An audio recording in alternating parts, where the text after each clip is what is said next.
દોસ્તો આ છે આપણો ઐતિહાસિક એવો રામકુંડ અને આ રામકુંડની બાજુમાં જ તમે જોઈ શકો છો જે ભુજના હશે લોકોને ખબર છે કે અહીંયા રામરોટી કેન્દ્ર ચાલે છે, એક સેવા કાર્ય છે અને આ તમે એની આસપાસની સફાઈ જોઈ શકો છો. રામકુંડ અને રામરોટીની આસપાસની સફાઈ કેવી છે તમે જોઈ શકો છો. પણ દોસ્તો તમને અહીંયા લાવવાનું એ કારણ નથી. એક જાગૃત નાગરિકે એવી કોમેન્ટ કરી હતી આપણા એક વિડીયો ઉપર કે રામકુંડ પાસેથી એક ગટર એ સીધી હમીરસરમાં પડે છે. તો આજે ગટરનો જાયજો લેવા આવ્યા છીએ. તમે જોઈ શકો છો કે ગટરના ઢાંકણા છે અને અહીંયા કેટલી ગંદકી છે એ પણ તમે જોઈ શકો છો.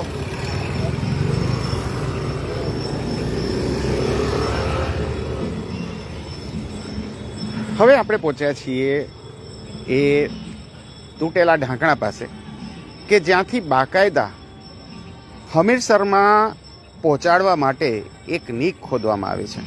જી દોસ્તો, તમે જોઈ શકો છો કે આ ગટરનું ઢાંકણું છે અને આ ગટરના ઢાંકણામાંથી ગટર બહાર આવી રહી છે અને એ કોઈએ રીતસર રસ્તો બનાવી અને હમીરસરની આવમાં નાખેલો છે.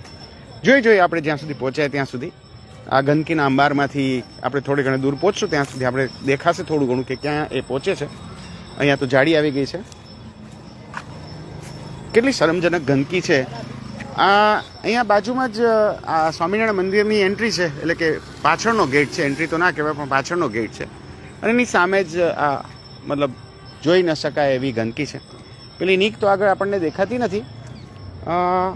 આ કોઈ સ્ટ્રક્ચર છે, શેનું છે ખબર નથી, પણ અહીંથી આપણે કદાચ જોઈ શકીએ કે કેવા પ્રકારની ગંદકી આપણા હમીરસરમાં પધરાવવામાં આવે છે. આ છાણા છે,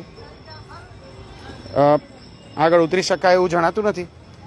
છાણા છે અને આ પણ ગટર જેવું પાણી છે, ક્યાંકથી આવે છે અંદરથી ફરીને. પેલી નીક છે એ પેલી બાજુ ભળી રહી છે. આપણે જે પેલા જે નીક જોઈ એ પેલી બાજુ ભળી રહી છે. તો દોસ્તો, આપણે બિલકુલ એ વાતે કોઈ શરમ નથી, આપણે બિલકુલ એ વાતે કોઈ દુઃખ નથી કે આપણે આપણી ગટરનું જોડાણ હમીરસર સાથે કરી રહ્યા છીએ. ખબર નહીં કોઈને આ વિચાર કેમ આવ્યો હશે કે કાં તો આગળ પાણી અહીંથી વધતું જ નહીં હોય, આગળની નળી બ્લોક હશે. અહીંયાથી આ જે બધા તૂટેલા ઢાંકણા દેખાય છે એની નળી બ્લોક હશે. એ કારણે કદાચ અહીંયાથી ખૂબ ઉભરાતું હશે. તો કોઈને એવો વિચાર આવ્યો હશે કે ચાલો ભાઈ આ ઉભરાય છે તો પછી આપણે એનો રસ્તો કરી આપીએ. તો કદાચ એટલા માટે આ હમીરસરમાં ગટર ખાસ ખોદી આપવામાં આવી હશે. તો દોસ્તો, તમે જોઈ શકો છો કે અહીંયાથી આ જે ગટર છે એ પૂરેપૂરી હમીરસરની આવમાં નાના બંધની પાસે ઉતરી રહી છે અને આ જાડી ઝાંખરામાંથી નીચે પહોંચી રહી છે. ત્યાં પહોંચાય એવું નથી, પણ બહુ સ્પષ્ટ એવું દેખાઈ રહ્યું છે કે આ જે રામકુંડ પાસેથી જે ગટર વહી રહી છે એ ગટર સીધી હમીરસરમાં જઈ રહી છે.